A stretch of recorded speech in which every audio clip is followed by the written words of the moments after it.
O livro do profeta Ezequiel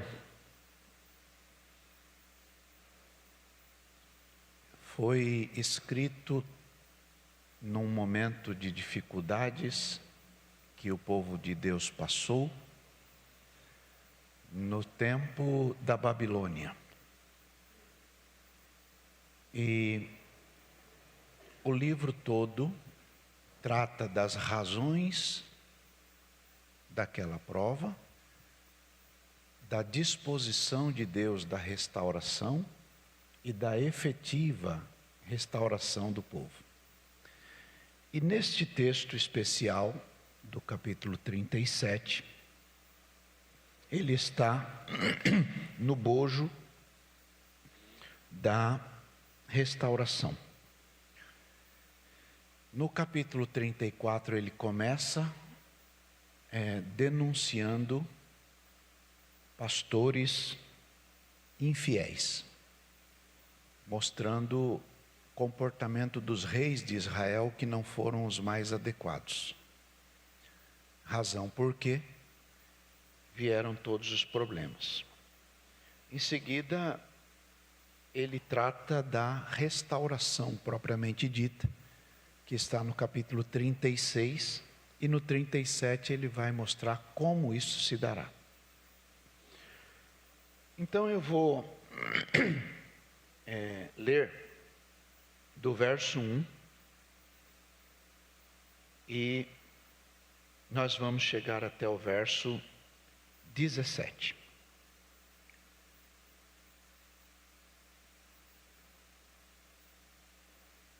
Combinado?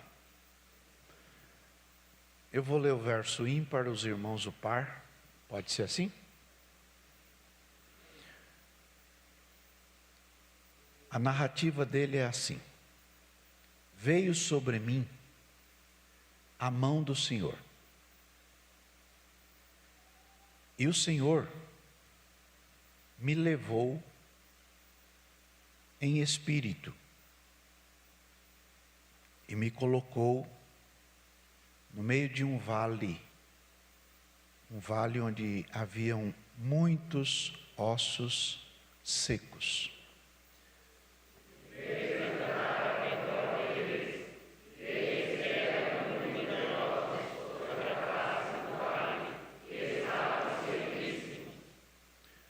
Então o Senhor me disse: filho do homem,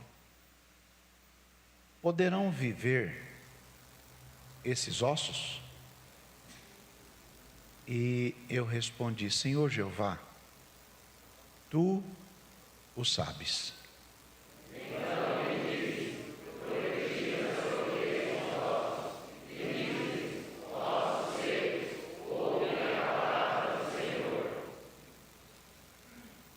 Então me disse: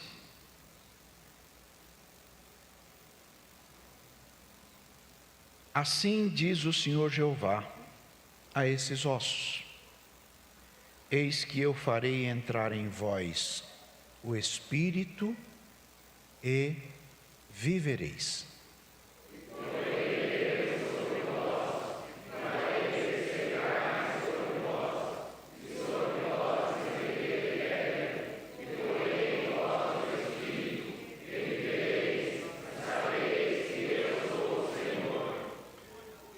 Então profetizei, como ele me deu ordem.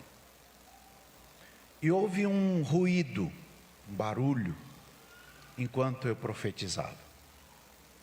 E eis que se fez um rebuliço. A palavra aí é rebuliço. E os ossos se juntaram, cada um com o outro, ou cada osso com outro osso.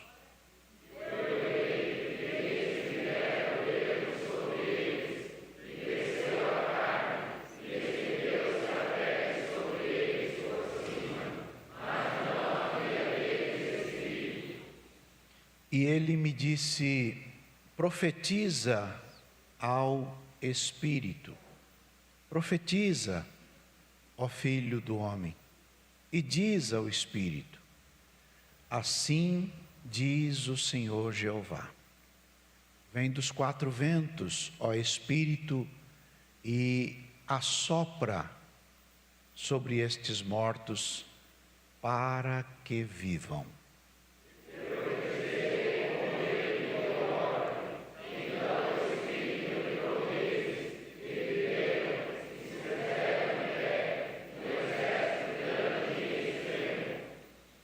Então me disse: filho do homem, estes ossos são toda a casa de Israel. Esses ossos são toda a casa de Israel. Eles dizem: os nossos ossos se secaram, pereceu a nossa esperança, estamos cortados.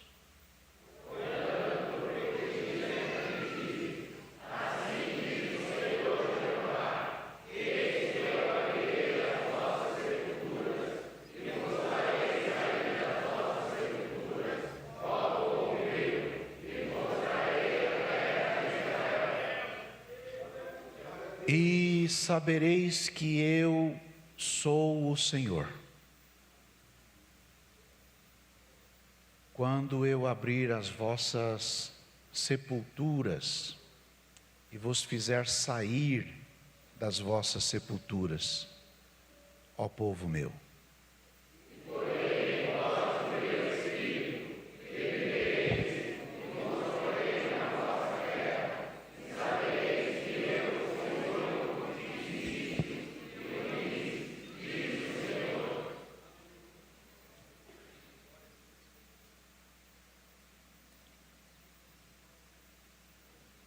E veio a mim a palavra do Senhor, dizendo: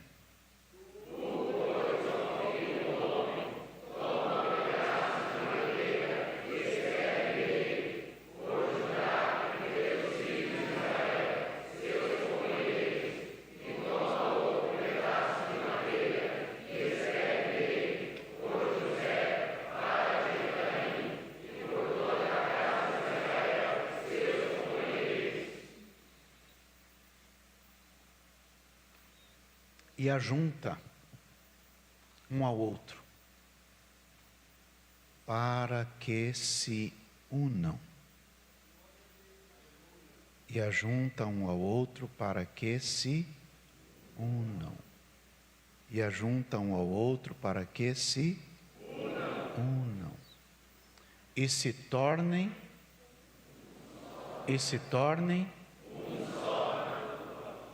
um só na tua. Amém? Coloque aí a Bíblia no banco.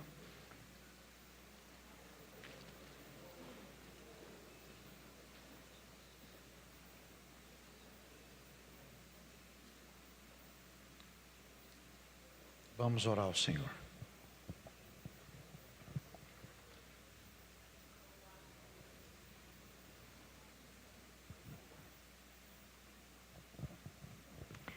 Vamos orar.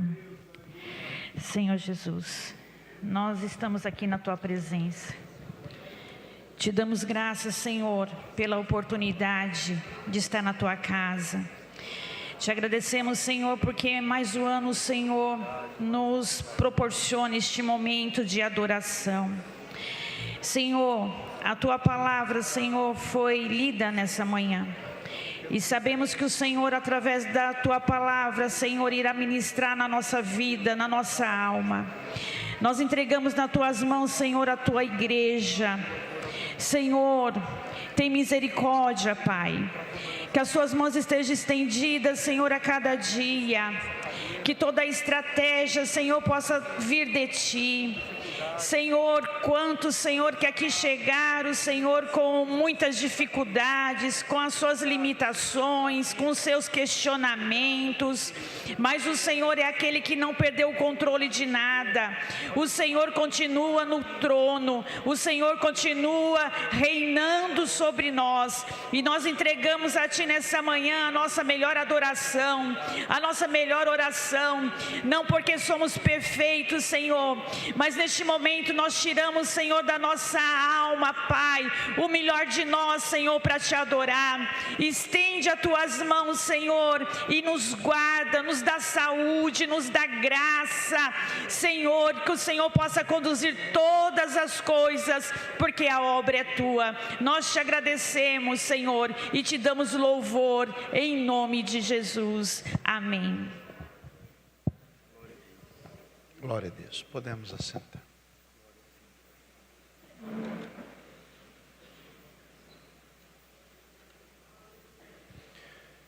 Meus irmãos,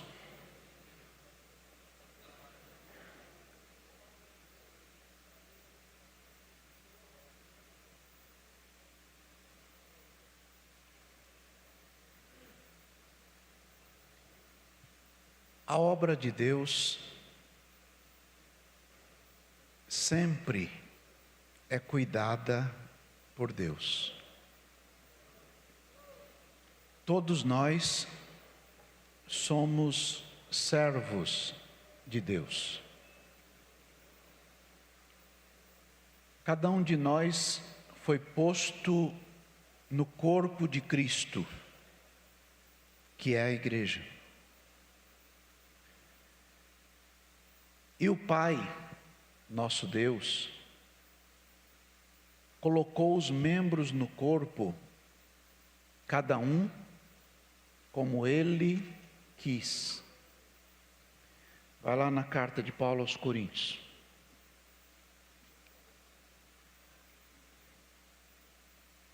Carta de Paulo aos Coríntios.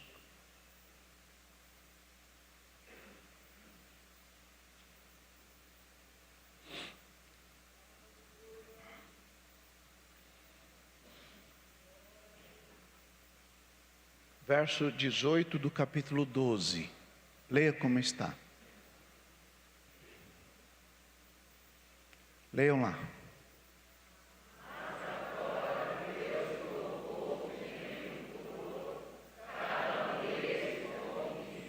Leia de novo.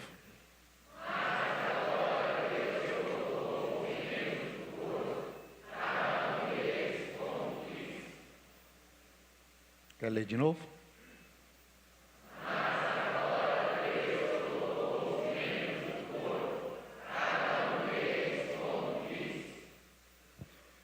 O corpo não é um membro só. Quando você ouvir algum irmão dizendo, você é a igreja, sai de perto que dali não sai nada que presta. Um membro não é o corpo. O corpo é a composição dos membros.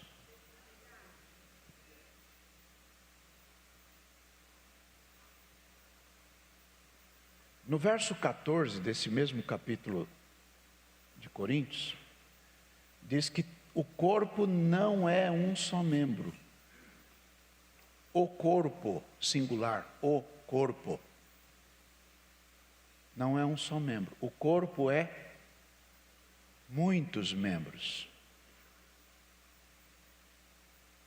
Por isso, a partir do verso 15, ele começa a dizer que uma parte do corpo não pode dizer para outra parte do corpo que não precisa dela.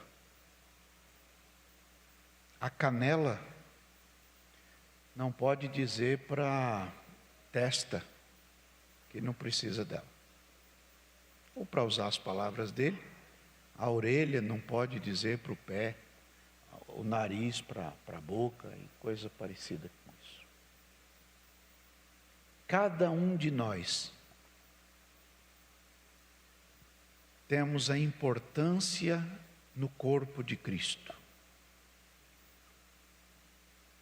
Existem algumas partes no corpo, está nesse mesmo texto,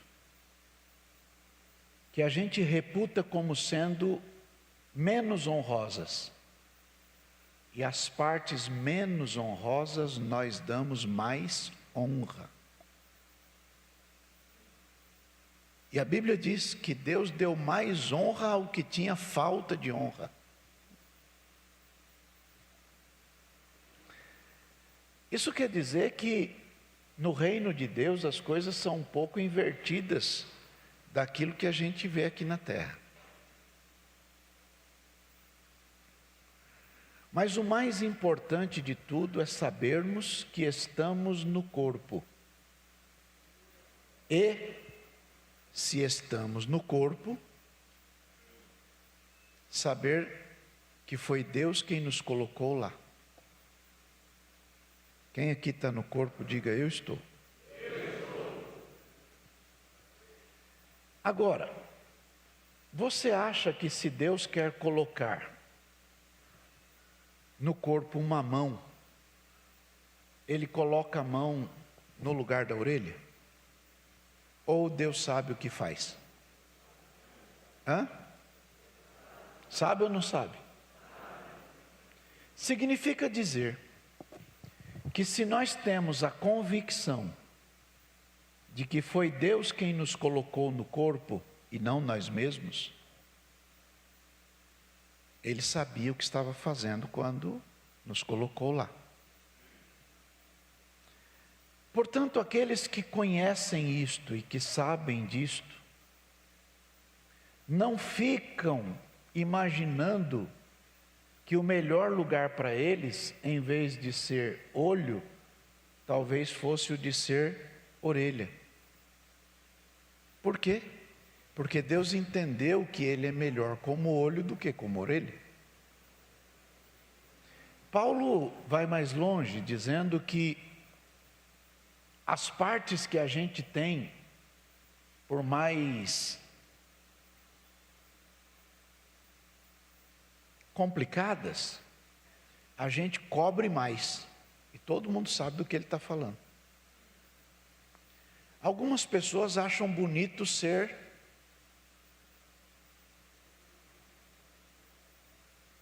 a testa ou o rosto. Mas se o intestino não funcionar, o rosto fica manchado.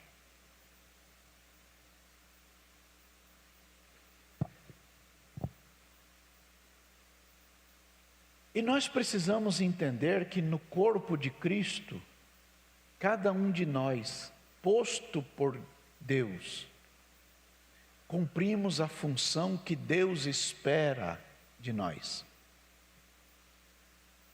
E o mais interessante é que na hora do galardão,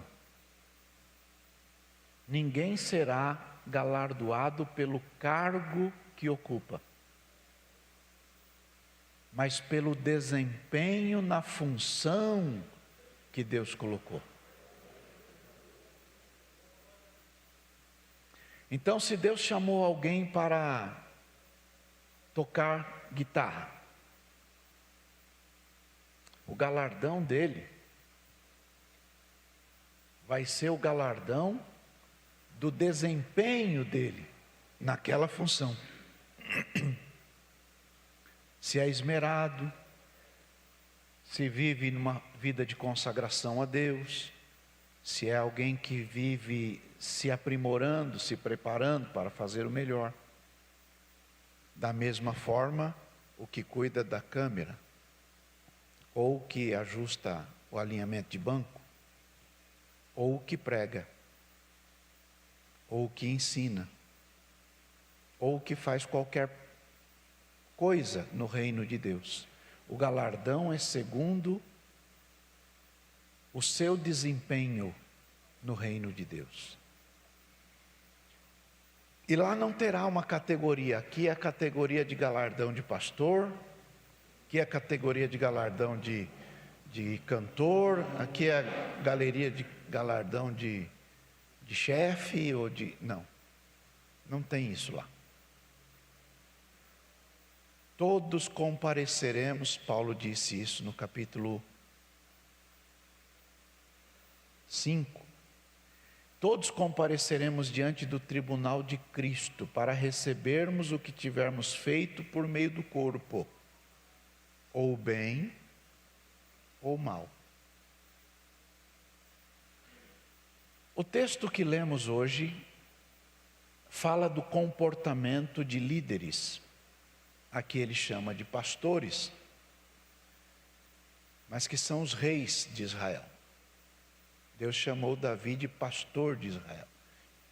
Era o líder, a pessoa que tinha sobre si a responsabilidade de guiar, de orientar, de dar rumo, de mostrar o caminho.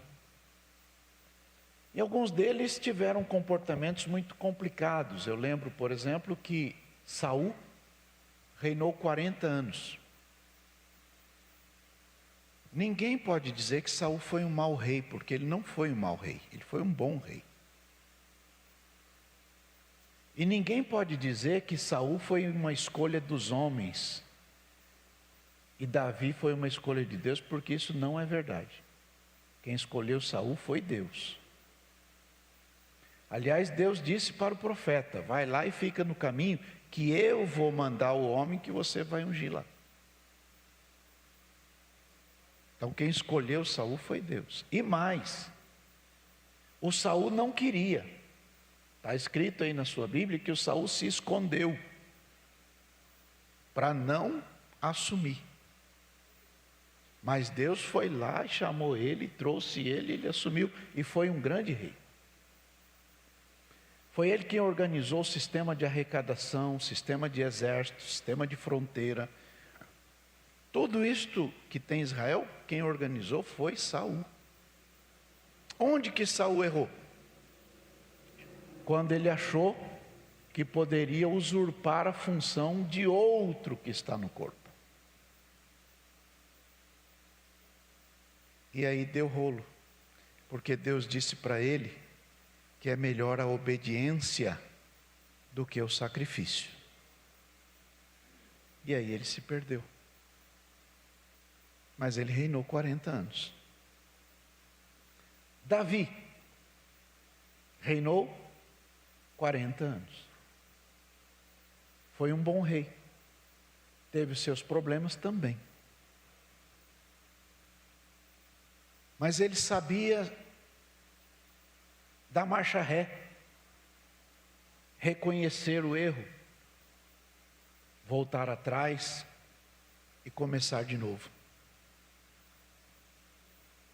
Reinou 40 anos. Salomão foi o homem mais rico que já existiu. Pensa num homem rico. Jesus falou que Salomão era tão rico que as roupas dele eram maravilhosas. E Jesus falou: olha lá para os lírios do campo, que nem Salomão, com toda a riqueza dele, conseguiu vestir igual um deles. A riqueza de Salomão foi muito boa. Viajavam pessoas para verem como que era o staff do Salomão. E o que mais chamou a atenção da rainha de Sabá, quando ela foi lá, não foi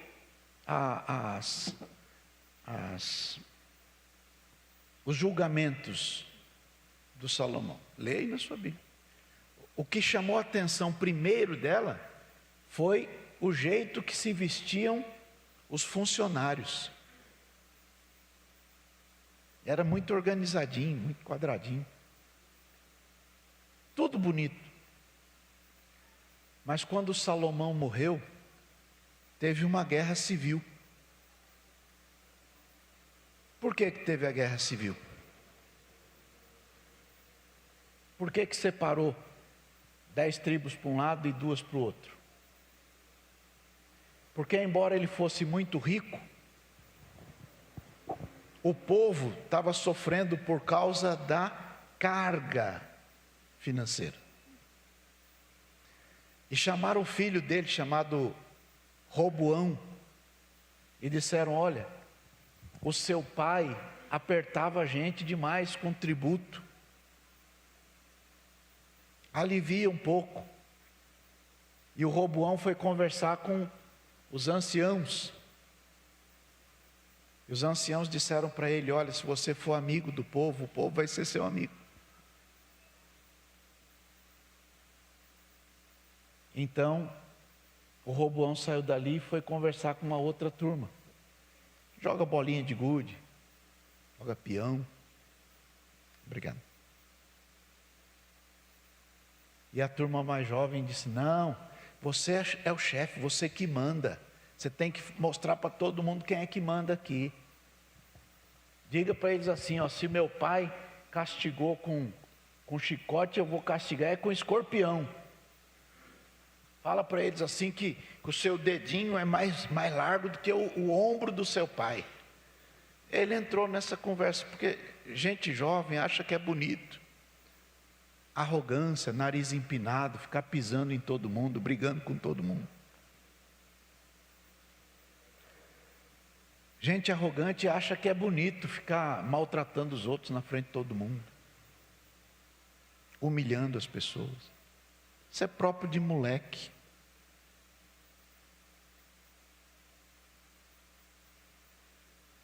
O que aconteceu? O pai morreu, o filho tem esse comportamento, dividiu tudo. Até hoje não consertou.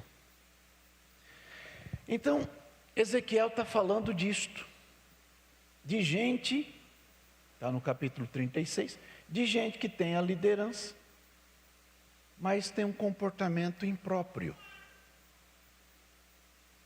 E por conta disso a turma foi parar na Babilônia. Tinha uma lei de agricultura. A terra trabalha 6 anos, descansa 1. Trabalha 6 anos, descansa 1. Trabalha 6 anos, descansa 1. Alguém chega e diz: não, melhor mesmo é a gente trabalhar, porque o que a gente precisa é ganhar. Desobedecer a lei de agricultura. 490 anos. Ficaram devendo 70 anos. Foram pagar os 70 anos na Babilônia. Deus não se deixa escarnecer.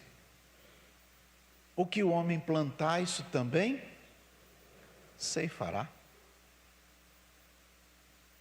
Então agora, Deus ama o seu povo, apesar de comportamentos impróprios de alguns. Deus ama. Então Deus diz: vamos restaurar isso. Vamos organizar isto. Vamos colocar as coisas nos lugares adequados. E então chegamos a esta profecia que está no capítulo 37. É disto que está tratando. Então, ele diz assim: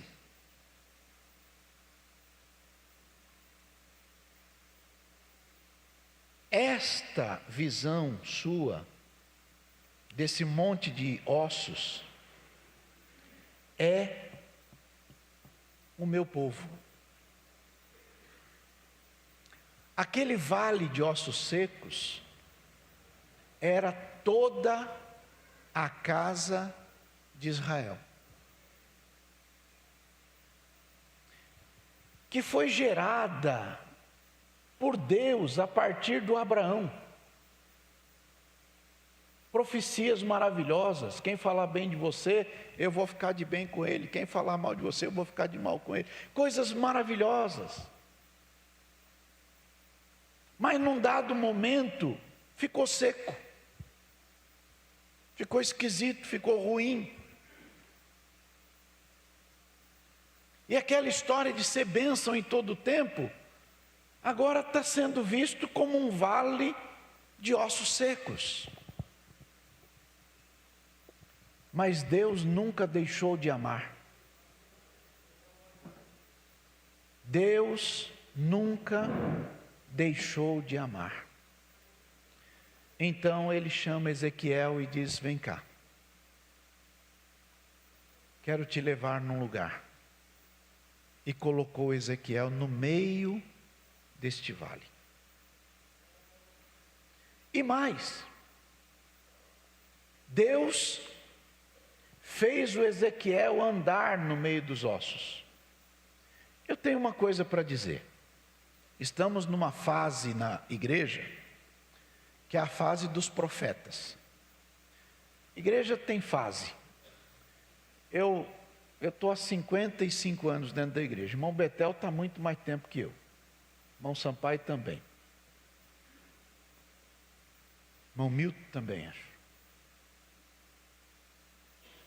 Irmão Antônio? Também. Essa é a turma. A igreja tem fase. Agora é a fase de todo mundo querer ser profeta.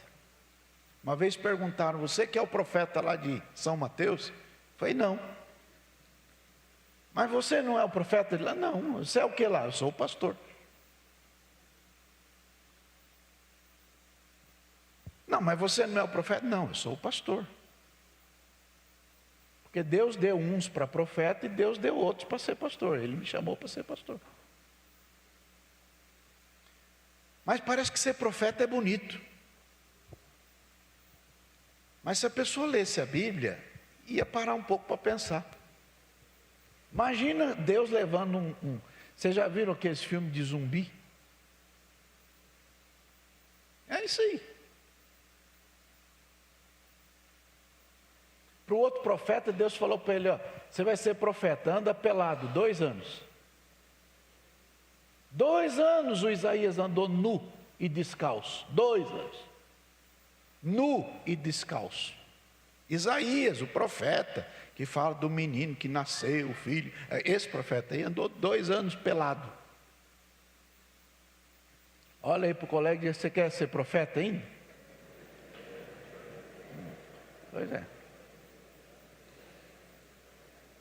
O outro, Oséias, Deus falou, vamos lá comprar um cinto bonito. Aí compraram um cinto de linho fino, lindo. Aí Oséias falou, posso usar ele, posso passear na cidade com ele? Deus falou, não. Vamos lá na beirada do rio, vamos achar um buraco lá e coloca ele lá dentro. Colocou. Passou um tempão. Osés esqueceu do cinto, Deus falou com ele, lembra do cinto? Lembro, senhor. Vamos lá buscar ele. Estava mofado, cheirando mal, podre. Coisa feia, senhor. Pois é, agora veste. Vamos tirar, senhor, vamos tirar que esse negócio... Não, agora vamos passear. Anda no meio da cidade. Como você se sente? Eu me sinto ridículo, senhor. Então agora você está pronto para ser profeta. Olha para o colega aí e diga, você quer ser profeta ainda?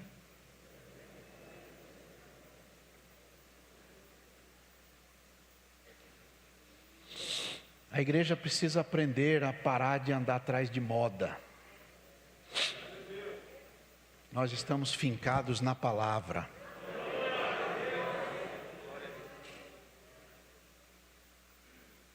Então ele está andando no meio dos ossos secos. Uma visão que não é bonita. Quem já foi naqueles dias que lá no cemitério tem que fazer como é que chama? Exumação. A visão é aquilo lá. Agora multiplica por um montão. Aquilo lá. Ele está vendo isso. Então Deus pergunta para ele, está no verso 3. Eles podem viver?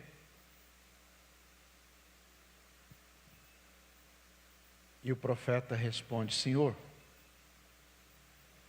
é o Senhor que sabe. Irmãos, Deus ama a igreja. Deus ama a igreja. E as portas do inferno nunca prevalecem contra a igreja. Deus ama a igreja. Então aqui, quando Deus pergunta e Ele responde, o Senhor vem com uma orientação. Está no verso 4. Deus disse, profetiza. Não é o profeta que diz, como alguns dizem por aí, o profeta fala, no céu sai todo mundo arrancando o cabelo para cumprir o que o profeta falou. Isso aí é do Evangelho do Santo Expedito, não é desse aqui não. Deus disse, profetiza. E quando Deus disse, profetiza, Deus disse o que Ele tinha que falar. E a palavra foi: ossos secos, escutem a palavra do Senhor. Prestem atenção. O órgão de audição começa com essa parte de fora que a gente chama de orelha. E ela vai entrando para lá, tem uns negócios lá dentro que eu não sei o nome certo. Eu sei que tem um tal de martelo, tem uma tal de bigorna, e vai entrando e ela conecta lá para dentro em algum lugar para traduzir a forma do som naquilo que a gente consegue entender. Osso não tem isso. Mas quando Deus fala, osso escuta.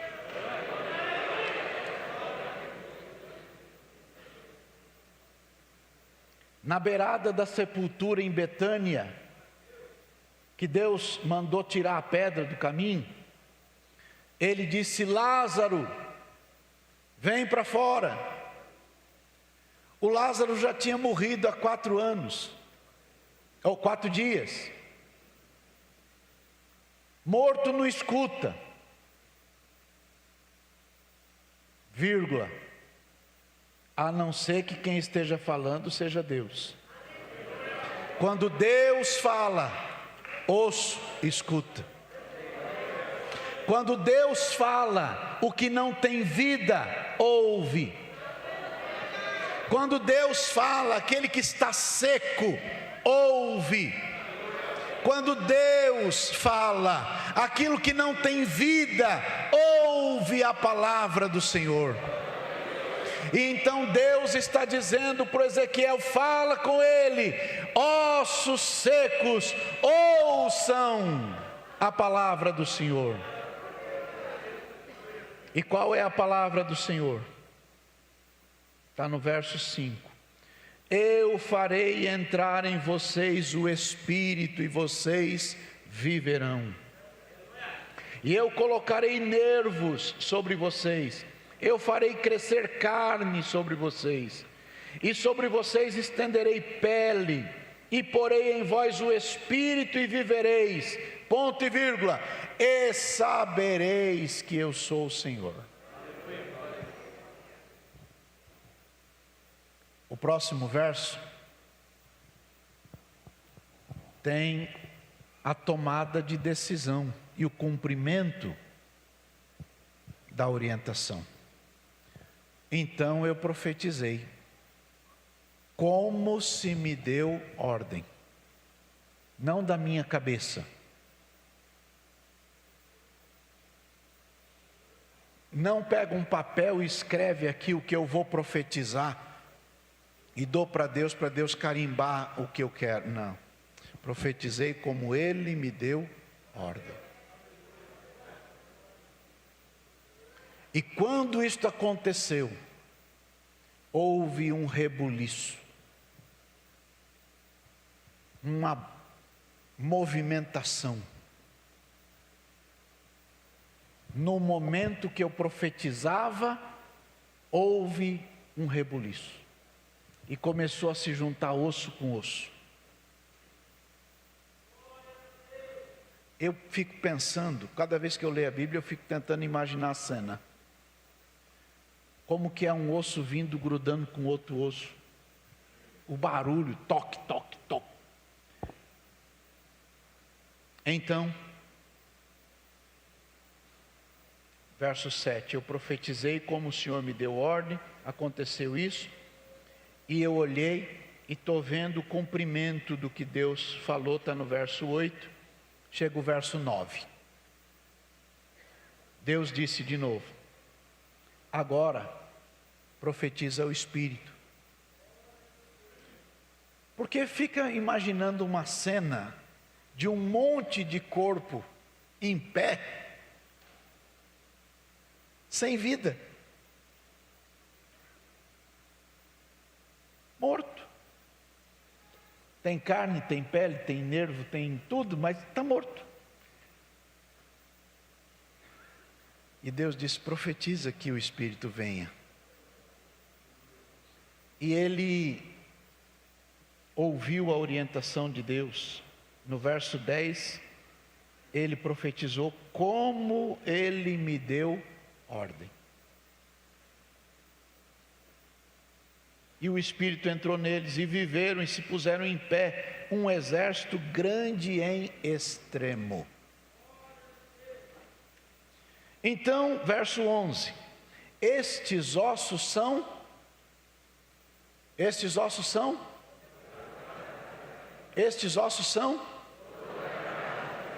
Deus ama Israel? Sim ou não? Mas ainda que Deus amasse como ama, tinham ficado só ossos. Mas o amor de Deus é um amor restaurador. E ele então vê essa restauração. Agora veja como Deus detecta as coisas. Verso 11. Ele diz assim: vocês estão dizendo,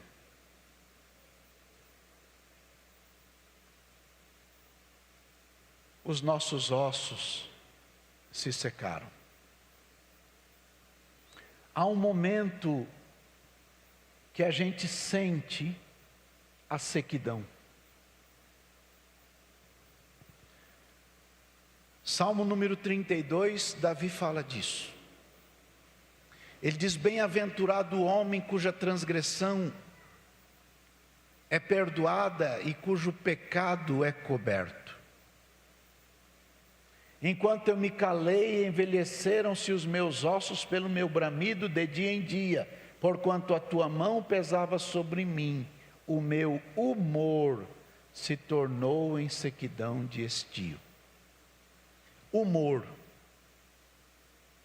seco, gente mal-humorada, gente que não consegue sorrir, gente que não consegue ser feliz, gente que não consegue a leveza da vida, gente que vive o tempo todo de cara amarrada, que para sorrir dói o rosto porque desacostumou.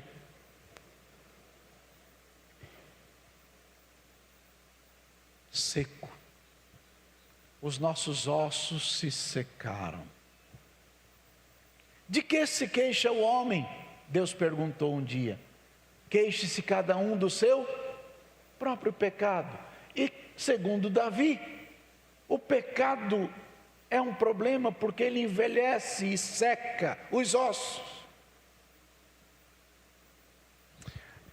Então vocês dizem, verso 11,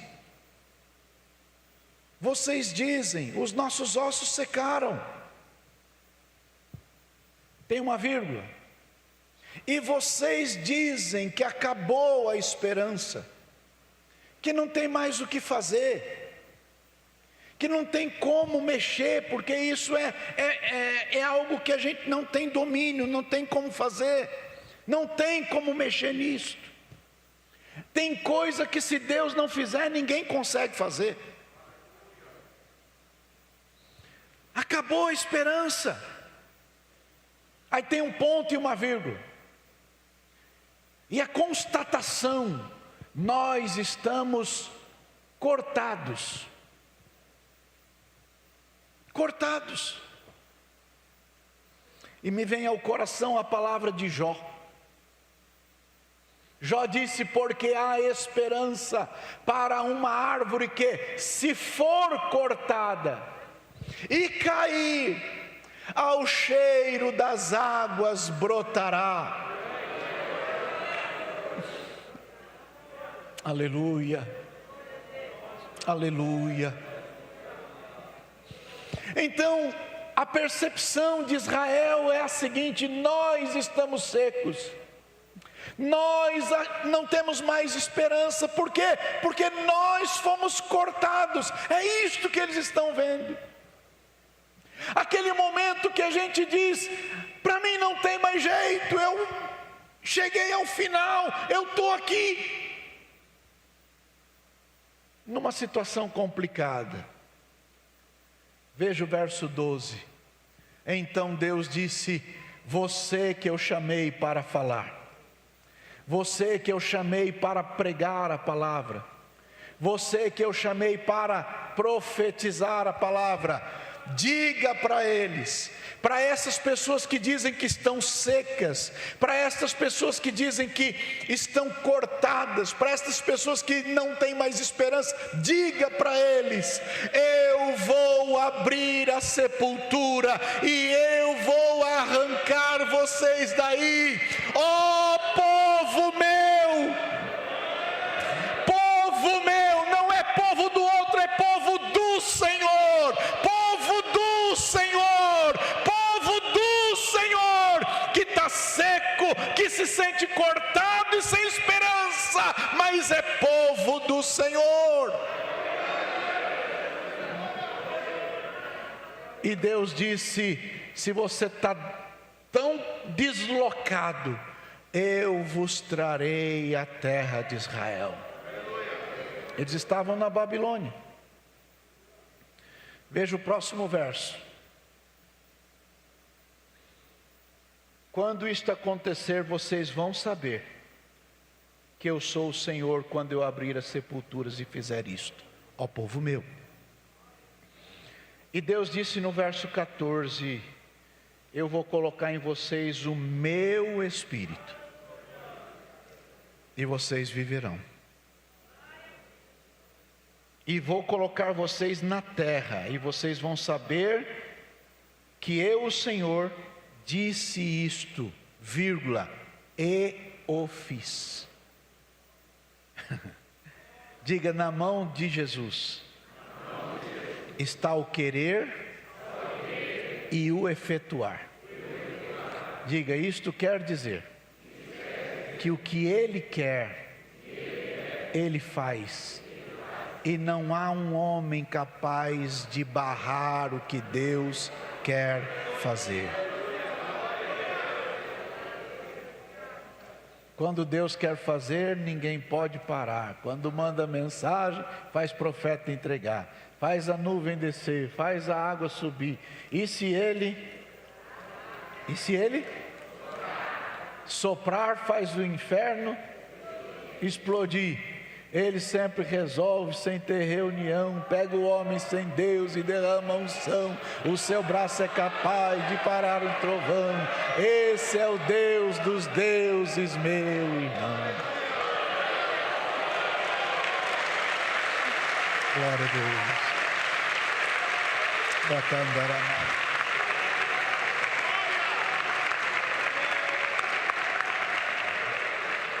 Glória a Deus. Glória a Deus, glória a Deus, glória a Deus.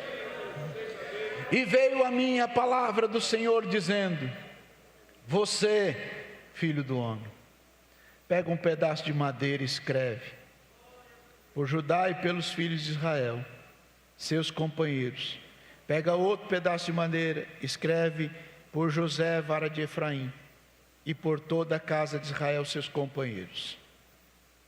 Deixe-me lembrar que quando saíram do Egito,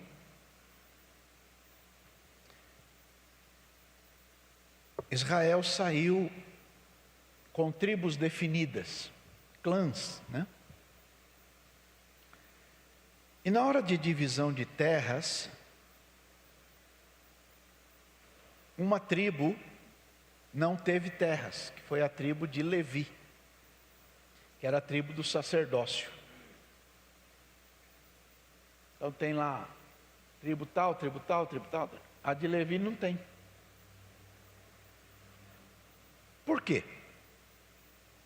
Porque a herança de Levi é o Senhor. A herança de quem não é da tribo de Levi são lugares. Mas a herança de Levi é o Senhor. Então Deus separou lá 58 cidades, dividiu no território, plantou eles lá. Mas o mais interessante é que o José, filho do Jacó, um dia foi vendido pelos irmãos. Lembra que o José foi vendido. Jogaram ele dentro de um buraco, fizeram ele perder a herança, não é? Tiraram tudo dele, até o presente que o pai tinha dado para ele. Venderam ele lá para o Egito, sofreu barbaridade lá. Mas depois Deus o exaltou. Quando Jacó está para morrer, na hora de abençoar o José, ele dá o dobro para o José. O primeiro filho era o Rúben.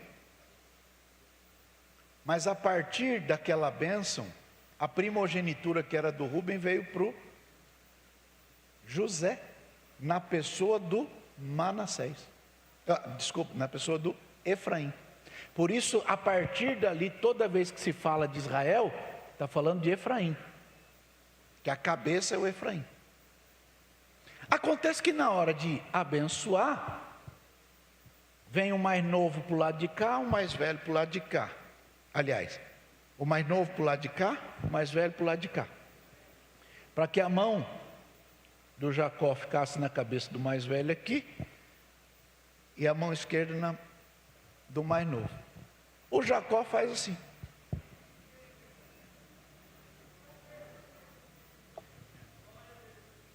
Porque Deus é especialista em contrariar a regra.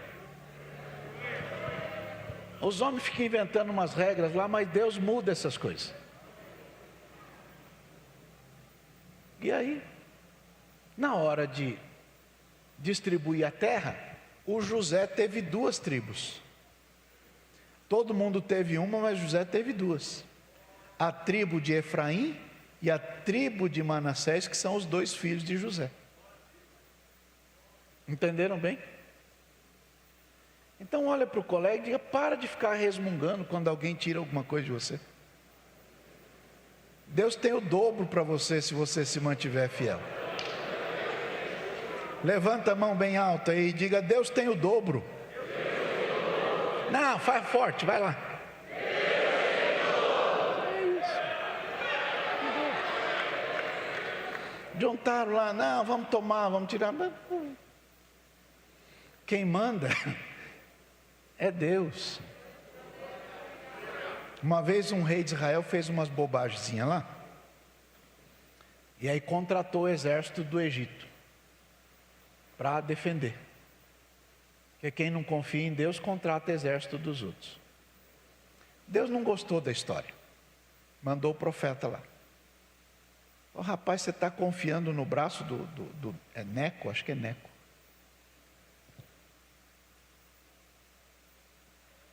Deus não gostou disso aí não. E ficou aquela discussão do profeta e do rei. Daqui a pouco o rei olhou para o profeta e disse: e o dinheiro que eu já paguei para eles? Qual foi a resposta do profeta? Mais tem o Senhor que te dar do que isto. Você já gastou errado? É prejuízo. Agora se corrige, porque mais tem o Senhor para te dar do que isto. Levanta a mão e diga: mais tem o Senhor que te dar do que isto. Então Deus está dizendo: pessoal, escreve aí na tabuinha como é que vai ser as coisas. Verso 17. Junta. Lembra da divisão lá? Junta. Para que se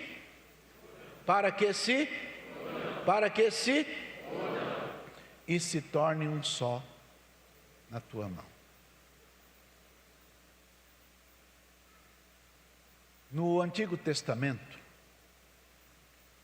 Deus disse assim: a minha glória, pois eu não darei a outro. Não dou. A minha glória não dou para ninguém. Aí chega Jesus no capítulo 17 do livro de João, na oração de Jesus. Ele diz assim: Senhor, sabe a glória que o Senhor me deu? Que Deus, Jesus é Deus. Eu dei para eles. Com um propósito, com uma razão, com um motivo. Para que sejam um. Como tu és em mim e eu em ti. Para que sejam um. Olha bem para o colega e diga: não dá para ser igreja desunido. Não dá para ser igreja achando que é melhor que o outro, que é superior ao outro, que... Não. Para ser igreja a gente tem que saber que Deus colocou a gente no corpo, como Ele quis. Se Deus te chamou para um lugar, faça o teu papel com alegria. Desempenhe o teu serviço com alegria, trabalhe com alegria, sirva ao Senhor com alegria, honra a Deus no lugar que Ele te colocou, e a bênção do Senhor jamais se apartará da tua vida. Glória a Deus. Então aqueles momentos de sequidão passam. Diga: tudo passa. Sempre passa. Logo passa. Então, se você passou momentos muito delicados, complicados, saiba que a palavra de Deus está aqui. E a palavra de Deus traz ao teu coração esperança, porque o Senhor ama você. E aqueles a quem Deus ama, Ele sempre trará de volta. Jesus é o nosso Senhor. E Ele disse: quem come da minha carne e bebe do meu sangue, tem vida em si mesmo. E eu o ressuscitarei no último dia. Então levanta as duas mãos e diga: eu sei que estou seguro. Forte, vai lá. Eu sei que estou seguro. Jesus está cuidando da igreja. Jesus está cuidando de nós. Quero que você feche os seus olhos aí um pouquinho. Coloca a mão aí no teu coração um bocadinho. Fale com Deus por uns minutos, por um período. Agradece a Ele porque Deus te ama e porque Ele, com misericórdia, plantou você no corpo que é Cristo. Ele te deu o privilégio altíssimo de estar no corpo de Cristo, para a glória de Cristo. Ele olha para a situação que às vezes nós mesmos criamos, aqueles momentos de sequidão, de angústia, de sofrimento, de desespero, de falta de perspectiva, mas o Senhor olha para você agora mesmo. Creia nisso em nome de Jesus Cristo. Eu sinto a virtude do Espírito Santo para te dizer: o Senhor está trazendo vida. Recebe vida, vida do Senhor, vida do Senhor. O Espírito Santo renova as tuas forças agora. O Espírito Santo revigora as tuas forças agora. Recebe poder de Deus na tua vida. Levante-se com poder em nome de Jesus, formando o grande exército do Senhor, porque Deus não se esqueceu de você.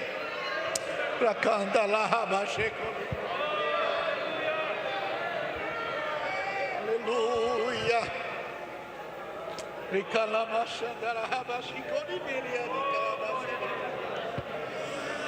Oh, bendito, bendito, bendito, bendito seja Deus. Aleluia. Glória a Deus.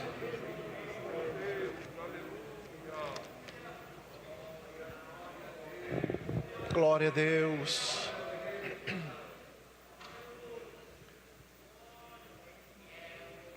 Mãos ensanguentadas de Jesus, mãos que foram feridas lá na cruz, mãos ensanguentadas de Jesus, mãos que foram feridas lá na cruz. Vem tocar em mim, sim, vem tocar em mim. Vem tocar em mim, sim, vem tocar em mim. Vem tocar em mim, sim, vem tocar em mim. Vem tocar em mim, sim, vem tocar em mim.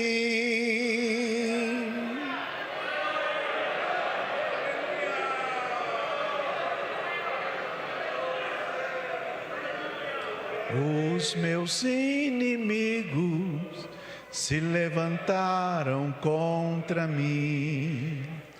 Parece que estou vendo o meu amargo fim. Por isso eu te peço, sim, vem tocar em mim. Vem tocar em mim, sim, vem tocar em mim. Cante. Vem tocar em mim. Vem tocar em mim. Vem tocar em mim. Sim, vem tocar em mim. Vem tocar em mim. Sim, vem tocar em mim. Vem tocar em mim.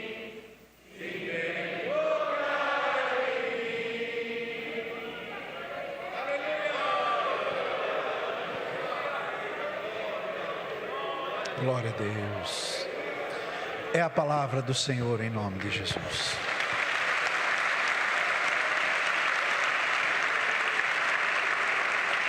Glória a Deus.